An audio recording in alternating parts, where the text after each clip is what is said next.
আসসালামু আলাইকুম বন্ধুরা, কেমন আছেন আপনারা সবাই?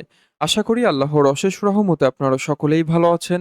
সকলেই বলি আলহামদুলিল্লাহ। বন্ধুরা, ফিরে এলাম আবারও সহজ পড়াতে। আজকে আমি আপনাদের সঙ্গে ১১৯ নং পৃষ্ঠা নিয়ে আলোচনা করব। প্রথমেই অনুশীলনীর ১ নং এ দেখতে পাচ্ছি লিখা হয়েছে জেনে নিই। বলা হয়েছে কল্পকাহিনী আলিফ লাইলা আরবীয় গল্প হলেও কাহিনীগুলোর আবেদন সর্বজনীন। ১০০১টি কাহিনীভিত্তিক আরব্য রজনীর গল্প লোকের মুখে মুখে ফিরত। এগুলোর অধিকাংশই সংগৃহীত হয়েছে বাগদাদের খলিফা হারুন আর রশিদের আমলে। এই লোককথাগুলো এক হাতে এক সময়ে এমনকি এক দেশে লেখা হয়নি। প্রাচীন পারসিক ভাষায় হাজার আফসানা বা হাজার গল্প নামে এই গল্পগুলো প্রথম লিখিত রূপ পেয়েছিল। মোঘল আমলে এ কাহিনীগুলো মধ্যপ্রাচ্য থেকে এদেশে এসেছে। গল্পগুলো এখন বিশ্ব সাহিত্য জগতের সম্পদ। এই পর্যায়ে ২ নং অংশটি লক্ষ্য করি। এখানে বলা হয়েছে নিচের শব্দগুলোর অর্থ জেনে নিই, বাক্য লিখি। প্রথমেই বলা হয়েছে জেলে। জেলে অর্থ মৎস্য শিকারী। আমরা বলবো জেলেরা মাছ বেচে সংসার চালায়। এরপরে কায়ক্লেশে। কায়ক্লেশে অর্থ শারীরিক পরিশ্রম করে বা কষ্ট করেও বলতে পারি। আমরা বলবো শ্রমিকরা কায়ক্লেশে জীবনযাপন করে। এরপরে গুজরান। গুজরান অর্থ অতিবাহিত করা বা যাপন করা। আমরা বলবো সে খুব কষ্টে দিন গুজরান করে। এরপরে মর্জি। মর্জি অর্থ ইচ্ছা বা সম্মতি। আমরা বলবো মর্জি হলে এখন তুমি গান গাইতে পারো।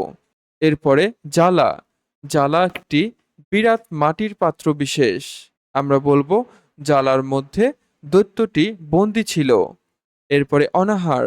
অনাহার অর্থ উপবাস বা না খেয়ে থাকা। আমরা বলবো গরিব লোকটি কোনো কোনো দিন অনাহারে কাটায়। এরপরে গোস্তাকি। গোস্তাকি অর্থ অপরাধ বা অনিয়ম। আমরা বলবো শিক্ষক বললেন তুমি গোস্তাকি করেছো, মাফ চাও। অর্থ তুমি অনিয়ম করেছো বা অপরাধ করেছো, মাপ চাও। এরপরে নসিব।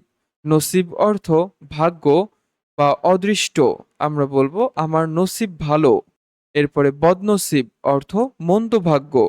আমরা বলবো বদনসিব ছেলেটির পরীক্ষার আগের রাতে জ্বর হলো।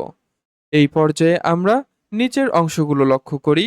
বলা হয়েছে শ্বেত অর্থ সাদা বা ধবল। আমরা বলবো তাজমহল শ্বেত পাথর দ্বারা নির্মিত।